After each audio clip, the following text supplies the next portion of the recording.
What is up, everyone? My name is Joshua Guerrero. Welcome to the In Review Cast. Trying out a little something different today. I've been doing my podcast a certain way these past however many months I've been doing it. Changed a little bit here and there. But now we're going a whole entirely different direction with how I'm doing it.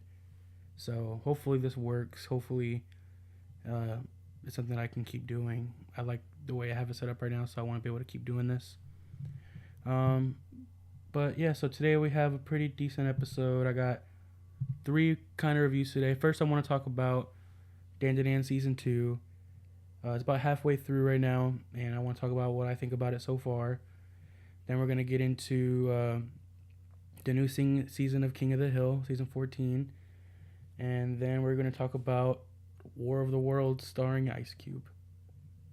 So, I'm not looking forward to the last one, but we're going to have to just grin and bear it, because I watched it and now you have to hear about it.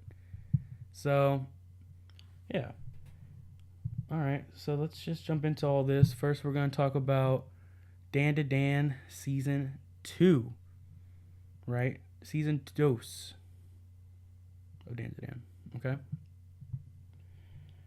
Just for a little, if you don't know already, DadaDan follows the story of Ken Takakura, a young man who meets a girl named Momo Ayase, and they both kind of have conflicting ideas about the supernatural and paranormal.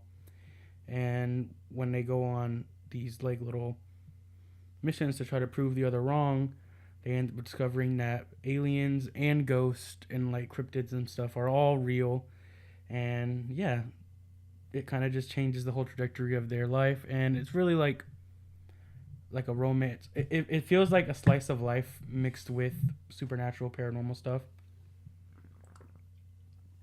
which is really cool. I love that about it. I love how it feels so much just like a romance anime, but then it's got this backdrop of the supernatural ghost alien thing, and I think that's really cool. I love supernatural things, so that aspect of it drew me in immediately. And then I just think that Momo and Momo and Okarun are very cute together, and I love seeing their relationship kind of grow and whatever. But let's talk. That's really season 1. Let's kind of get into season 2. Season 1 ends with this big like cliffhanger. Like, what's gonna happen to Momo? She's getting like. Look, and let's just start off by saying it does feel weird to talk about DadaDan because of the implication that it has. You know, it's like it seems very inappropriate at times. There are situations that these characters end up in that they shouldn't be in because they're so young. But I mean, in real life, stuff like that happens all the time. So we can't really blame the author for like having an idea of what real life is. Like in real life, sometimes bad things happen. In the show, bad things are set up, but they don't ever really happen because someone saves the day. And sometimes, and I love this about it, the person that saves is the one that was in trouble. You know, they can save themselves. Momo has the appearance of a young girl who is like, I don't even want to say weak because she's never given off that vibe, but she's a young girl who, you know, people probably think they could take advantage of, but she's very strong-willed. Just in general, like the first time we see her in the entire show, she's literally like kicking someone in the fucking head, right? So that's one aspect of Momo. She's never been weak, even when things seem like she should be. And then she gets the supernatural power, this telekinetic power that, you know, has these giant arms that she can use to, you know, grab things, to attack, repel, whatever. You know, she gets this actual physical supernatural power that just amplifies her own, you know, self-preservation. So the first season ends with her being like kind of ambushed by these old creepy dudes, and it looks like something bad's gonna happen to her. But we're very quickly led into knowing that nothing bad happens to her. She's able to fight them off, and she gets out of there, you know, unscathed pretty much. I think like a whole building gets destroyed, but you know, that's nothing.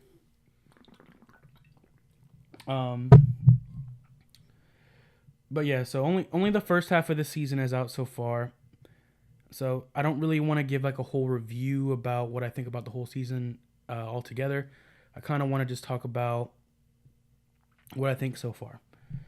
Um, so yeah, I understand the flack that DadaDan gets for the situations it puts these characters in, but from what I understand, after the point that it's at now in the show, it doesn't really happen. There are some other sus things that happen that, from what I understand, I haven't read the manga, which I do want to read it because I actually really love the story and the art from the manga just looks really good. So I do want to get into that. But from what I understand, like the creepy part isn't as much. There are some other sus things that happen in the manga, but that's manga. Stuff like that happens. We can't hate on all of it. Um, but yeah, I'll say I've really enjoyed this season so far. I loved season one. I think I ended up getting into it towards the end of its run. I don't remember exactly what episode it got to when I was watching it, but I did watch some of it week to week. I know that. And so far for this, I've been watching it every week. It's one of my favorite things I look forward to every week is the new episode of DadaDan. I'll say that the first season had a lot more going on. It felt like it was boom, boom, boom, boom, boom, situation of situation of situation, and they would handle it, and it felt very much accelerated on what was going on. This season feels much more contained in the story. Like pretty much everything up until, well, I mean, really, everything up until the point where we're at now has been about the evil eye and how it's been affecting everyone. Gigi, Momo, Okurun, Granny Seiko, whatever, all of them, how they've been handling that. So, whereas the first season was an introduction to this whole world and all these different aspects of it, this one has very much been about tackling the evil eye, which is a big thing. It's unlike any of the Okai. I want to say Okai. What is it? I don't remember. Any of the ghosts that we've seen so far, like it's a whole different thing. It's evil. But at the same time, it's not like, we kind of learned that, at least from Gigi's perspective, who you got to listen to because he's the one that's experienced everything. It's not evil. It's just misunderstood, and he has such a big heart, it's hard for him not to connect with this child, right? So everything up to this point has been about that. I'm sure there will be more going on later on in the season because I know another character gets introduced and his whole shtick is very much different from what we've been seeing so far. So, but just to get into some of the new characters, Gigi, we did meet him at the end of the last season, but he's really got a spotlight in this one, and I really love him as a character so far. He's a nice foil to the dynamic between Okurun and Momo. We got this character who Momo is very much like, I don't want to say that Momo and Okurun are grumpy sunshine because they're really not. Like Okurun isn't necessarily sunshine. If it was Momo and Gigi, that would be grumpy sunshine, but that's not really the case, and we better hope that it's not the case. I do not want that to happen. But he is he's a nice foil to them because, like I said, Momo is very grumpy in that sense. Like she's always got an attitude and blah, blah, blah. But we love that. We love her for that. Okurun is a very shy, timid person. So those two personalities, they have their own dynamic. And then Gigi comes in and he's a whole different kind of thing. He's very upbeat and loving and funny. And so he's very much like golden retriever, himbo energy all the way. So it really switches up the dynamic between everything, which I've really enjoyed. I was sad that we don't get to see that side of him, very much in the beginning of the season because of him being taken over by the evil eye. But now where we're at in the season, about 6 episodes in, he's back to himself for the most part. There's some caveats to that, but he's still his goofy self when he can be, and we love that. We love that for him. We love him for that. I also love how all the ghosts and yokai is the word I was trying to think of. Yokai and ghosts and occult stuff is becoming more prevalent this season. Because don't get me wrong, I do like the aliens. I've always been a fan of everything sci-fi and supernatural, so aliens are cool with me too. Um, but I love the ghost aspect of this show, and how they give these people powers and all these things. So, excuse me. So that, and how that's becoming more prevalent this season, I've really enjoyed that. So I'm really excited to see how that goes, and I know that aliens will be coming more into the picture later on, maybe even later this season, because I just know there's a almost like a kaiju kind of thing that happens. I don't know if that's gonna happen this season or next season, but I know that's kind of a thing, and the aliens come and blah blah blah. I know these things, right? But we don't know how that happens, or all the aspects of it. I don't, at least. I haven't read the manga, so I don't know. But yeah, like I said, I know we're gonna get some other characters this season, including Kinta, who was the one I was talking about with the kaiju kind of thing. I think he has like a giant robot, or I don't know the exact aspects of the whole situation, but I know that he is important in that sense. He has like this robot thing that he has or something, and he's very much a memeable character. And he's actually one of the only anime characters that I could see myself like cosplaying from pictures that I've seen. Like, oh yeah, I could do that. I kind of have the same haircut already. Just gotta get rid of the beard. Oh, man, I got the glasses. That would be hilarious. One of my biggest gripes so far with this season has been the lack of Turbo Granny. I love Turbo Granny. I actually have a Turbo Granny sticker. I don't have it on my water bottle right now. I don't know where it's at. I got it for my birthday because I just love her so much. She hasn't had much to do beyond the first few episodes. It's understandable. She's not the main character, not the main focus of everything, so it's understandable that she's not there all the time. But I have still enjoyed the little background thing she does, because anytime that she's in the scene, she is doing something in the background that is funny, whether it's just like sleeping funny, eating food, taking someone's food, anything like that. I've enjoyed all of that, so I just wish that she had more lines. Like, she has some hilarious lines in the beginning of the season. She's a very funny character to me. I love her, and I love her and Seiko's interactions, and I love how she interacts with all the characters. She's my favorite character in the show. But, she's been kind of sidelined, and from what I understand, it gets even worse, so I'll just have to like other things about it, because I understand that it becomes less and less prevalent as the show goes on. It is what it is. We're gonna take it as it comes. But that being said, I don't want to pass too much judgment on the season so far. It's only halfway over, so I'm not going to give it a rating. I could see myself coming back at the end of the season and giving it a rating as a whole. Right now, I'm not going to give it a rating because it's not fair. So no rating for this one. Maybe, like I said, when it's over, I can give it a rating. But right now, DadaDan Season 2, we are enjoying it. We are watching it week to week. I will be back to watch it again every Thursday. And if not Thursday, before, sometime in the week, I will watch it for sure. Yeah. That is DadaDan Season 2. That's what I got for you guys for that. Next, we can get into King of the Hill, Season 14. I'm a huge King of the Hill fan. I've loved King of the Hill for many, many years. Watched him since I was a kid.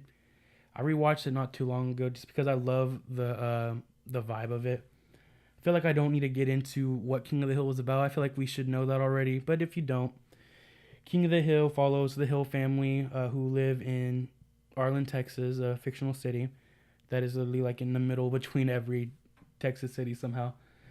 We got Hank the patriarch, Peggy the matriarch, and Bobby their son. And, it follows them in their town and their neighbors and the people that they interact with all the time.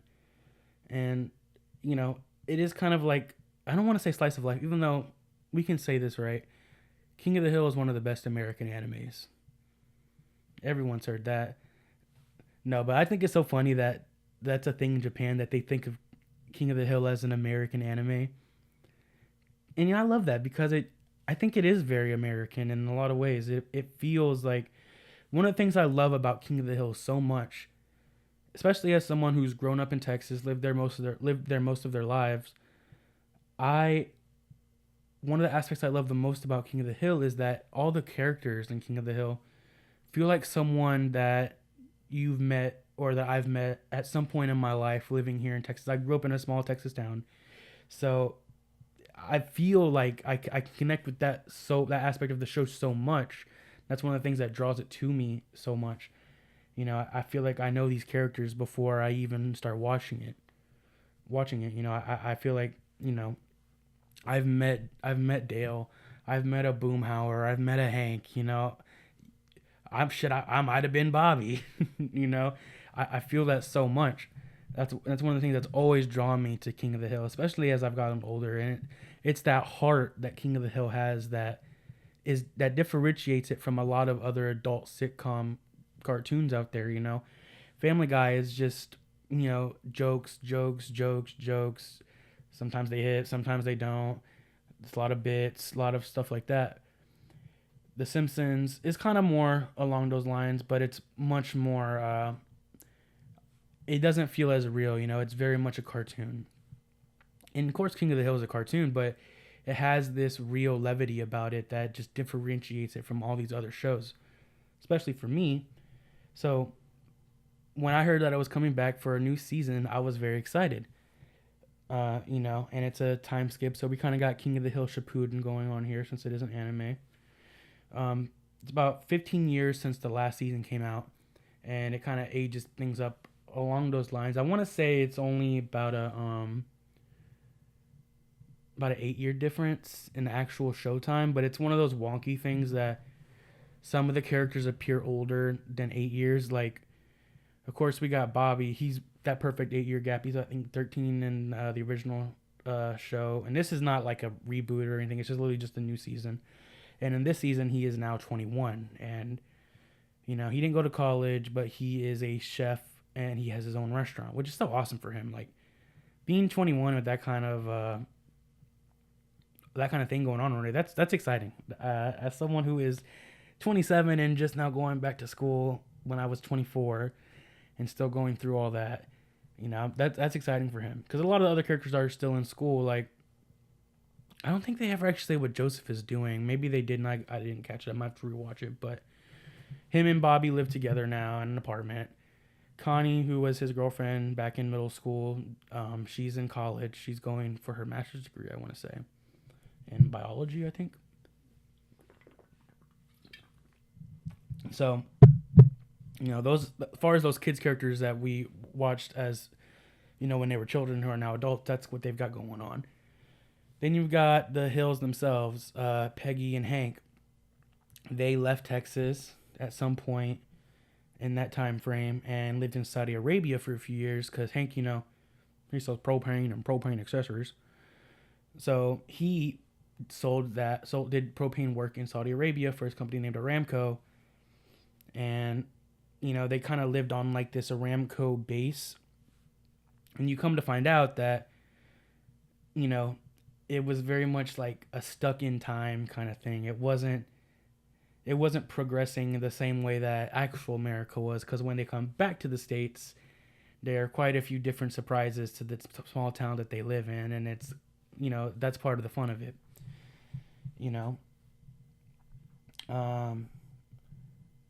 So I'll just say I really enjoyed Bobby this season. He was one of my favorite characters to follow. Bobby in the original seasons of this show was always funny, had this personality that you really just couldn't not enjoy, and he had this, he's this very spunky boy character, and now he's grown up.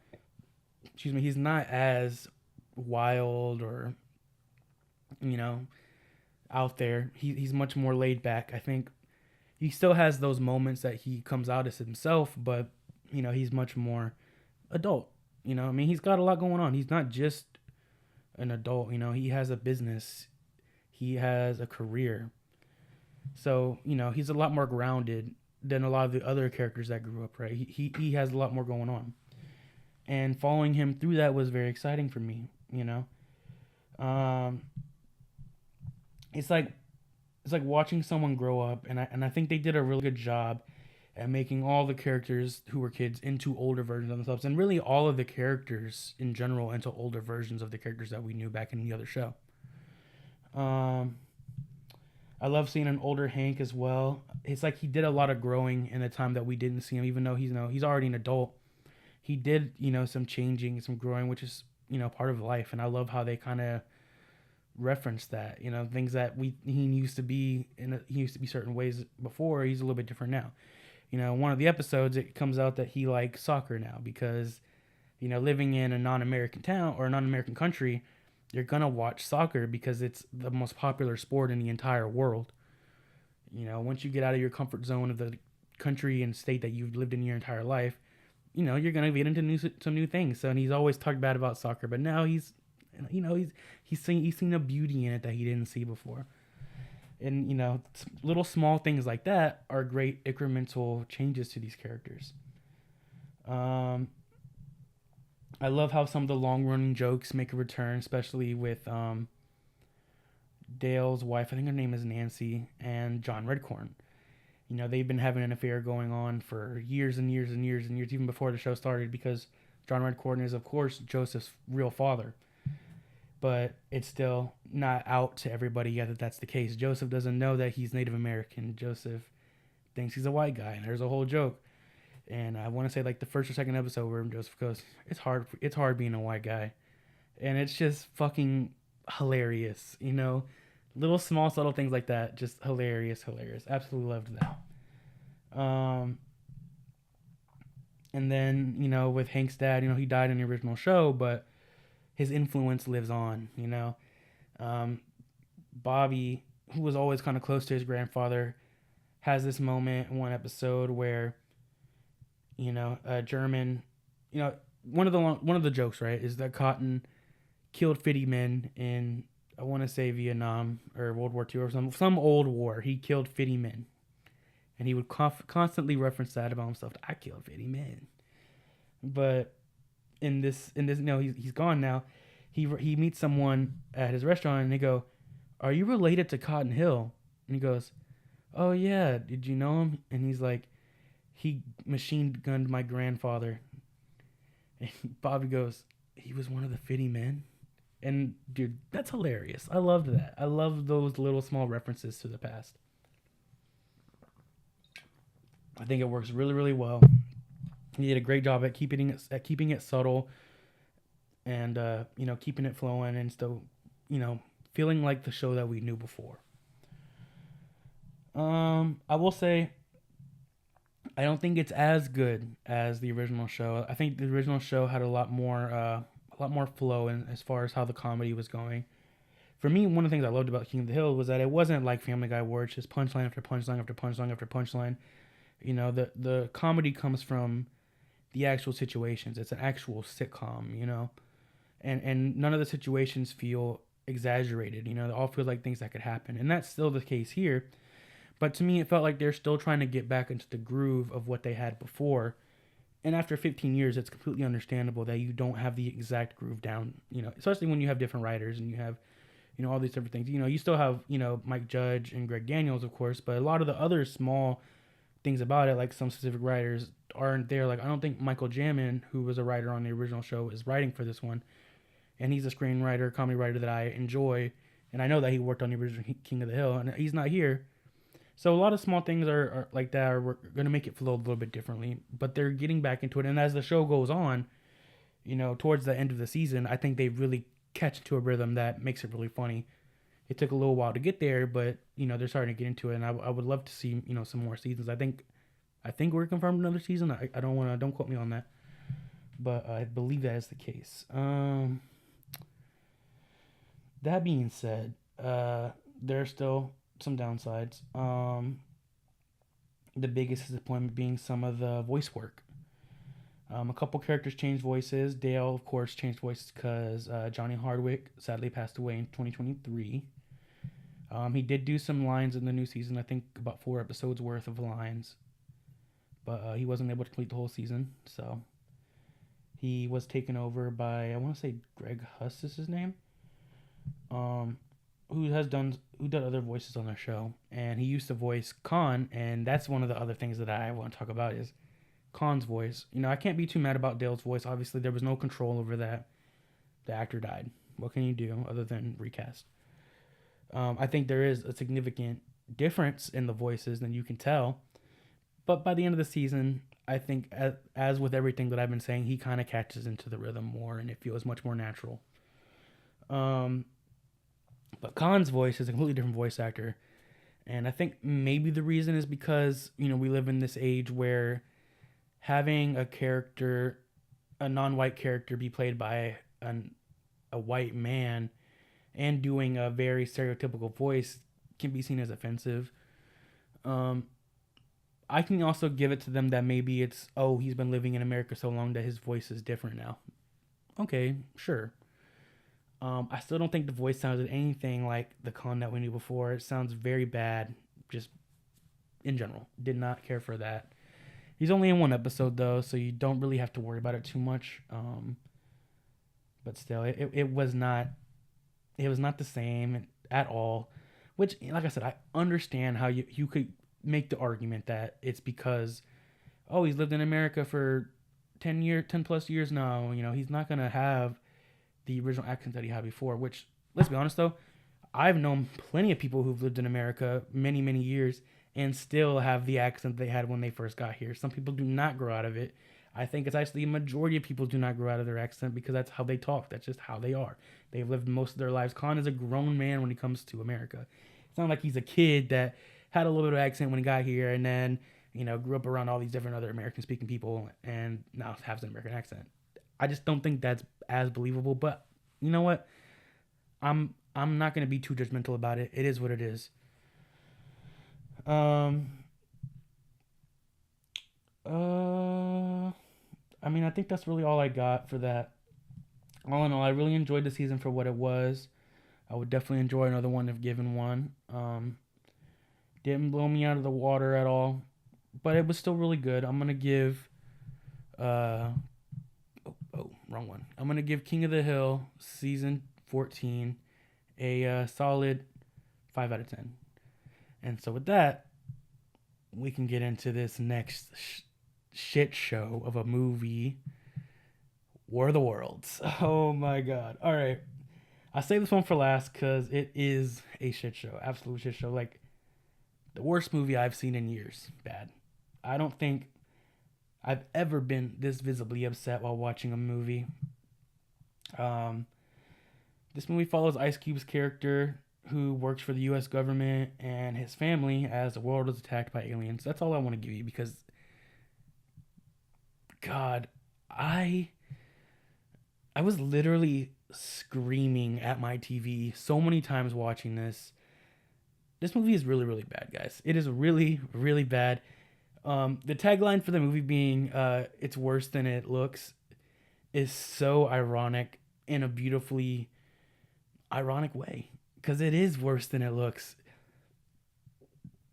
The actual visuals of the movie aren't the worst part for me, though they aren't good. It's every single thing about this movie that is bad, from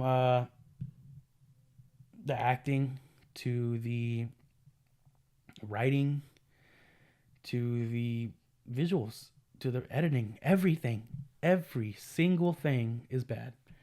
It's a screen life movie, which means that the whole thing takes place on a screen.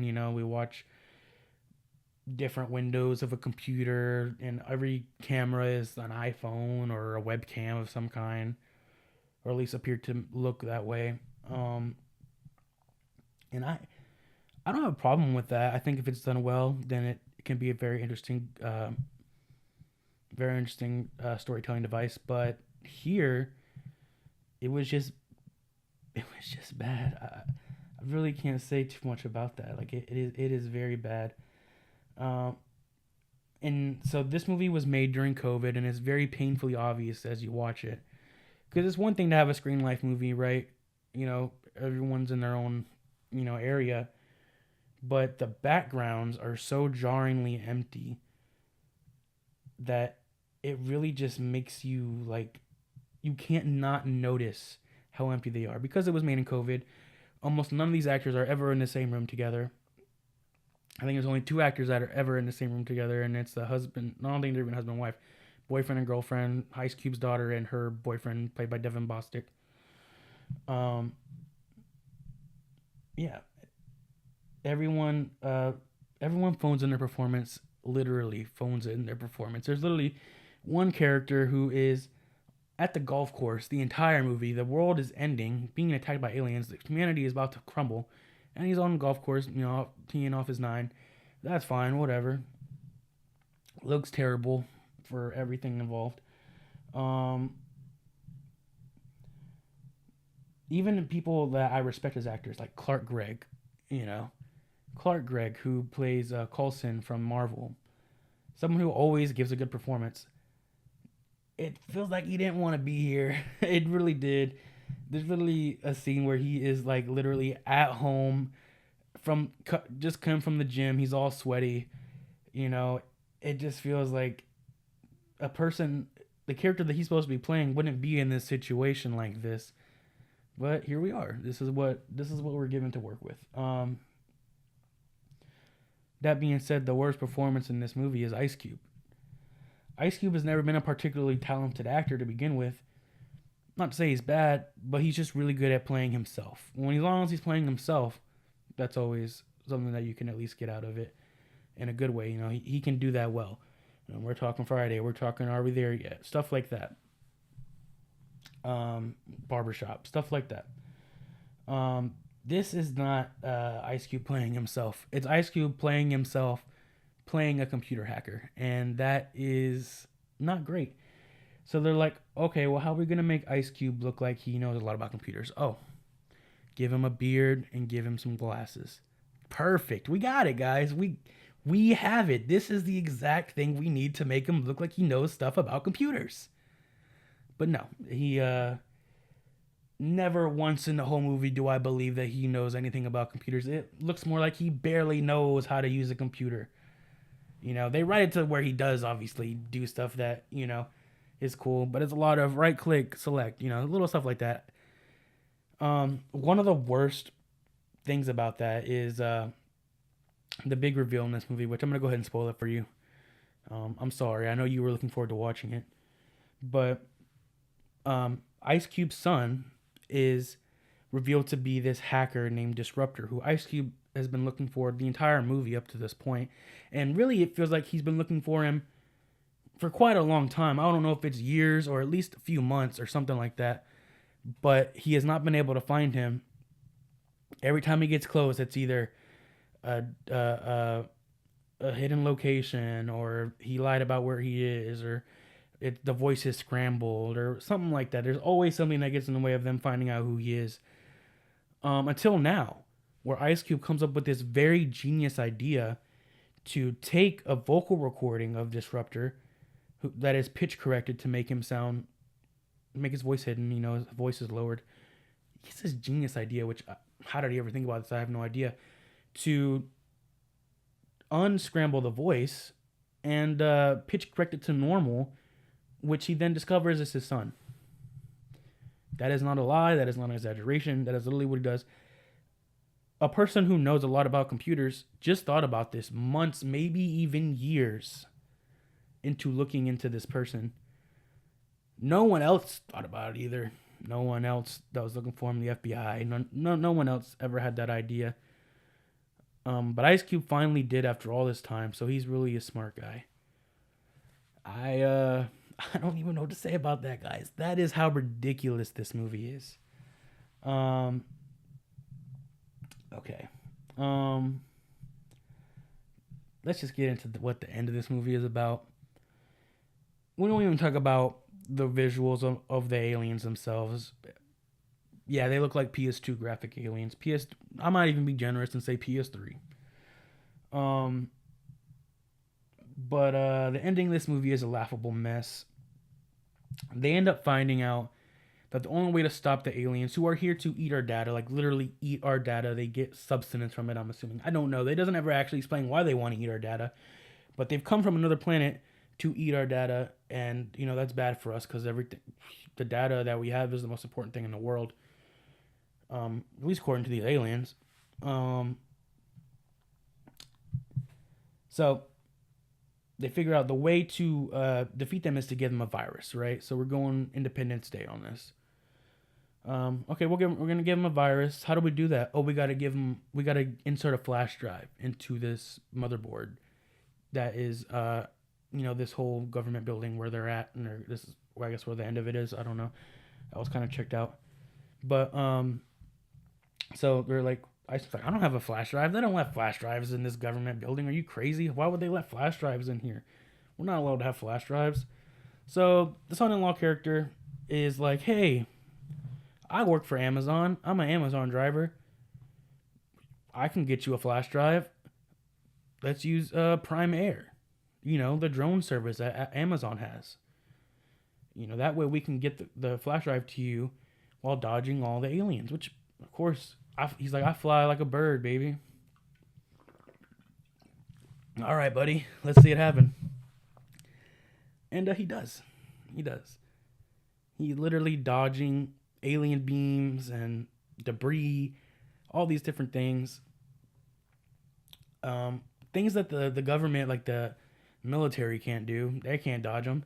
This drone, though, don't even. It's an Amazon drone, so don't even worry about it. Of course, it's gonna dodge all these bad things. It's an Amazon drone. Of course, it is.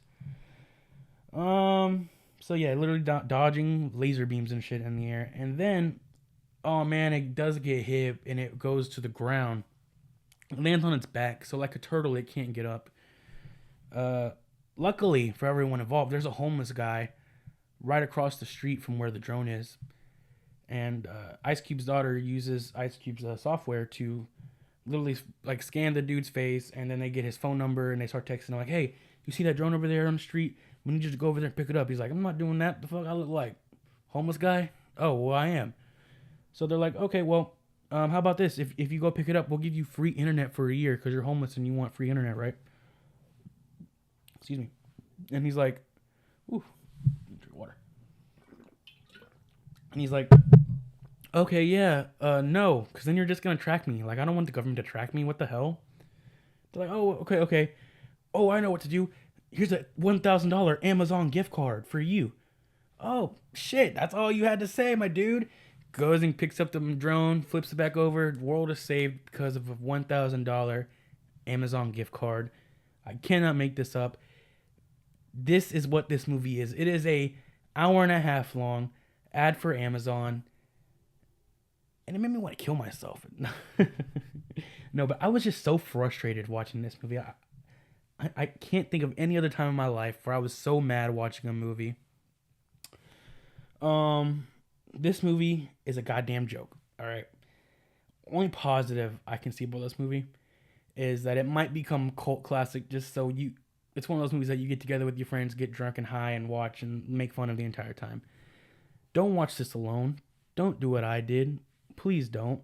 You will just be mad at yourself and mad at the world and mad at every single circumstance in your life that has brought you to that moment. So don't do what I did. Maybe get some friends if you have any friends. If you don't, I'm sorry. Find someone that you can make fun of the movie with, get drunk and make fun of the movie. But yeah, I watched this alone and I was pissed off the entire time. A rating? I gotta rate this fucking thing. All right, War of the Worlds 2025. 0 out of 10. Fuck this movie. Fuck Amazon. And fuck me for wanting to review movies. Happy? Oh my god. Alright guys, I need to get out of here. Episode's running kind of long, honestly. Kind of rambled a little bit. But it's cool. You guys don't mind, right?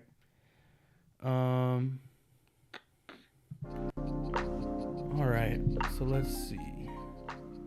That's pretty much all I got for you today. I will see you guys again next week. My name is Joshua Guerrero, and this has been the In Review Cast.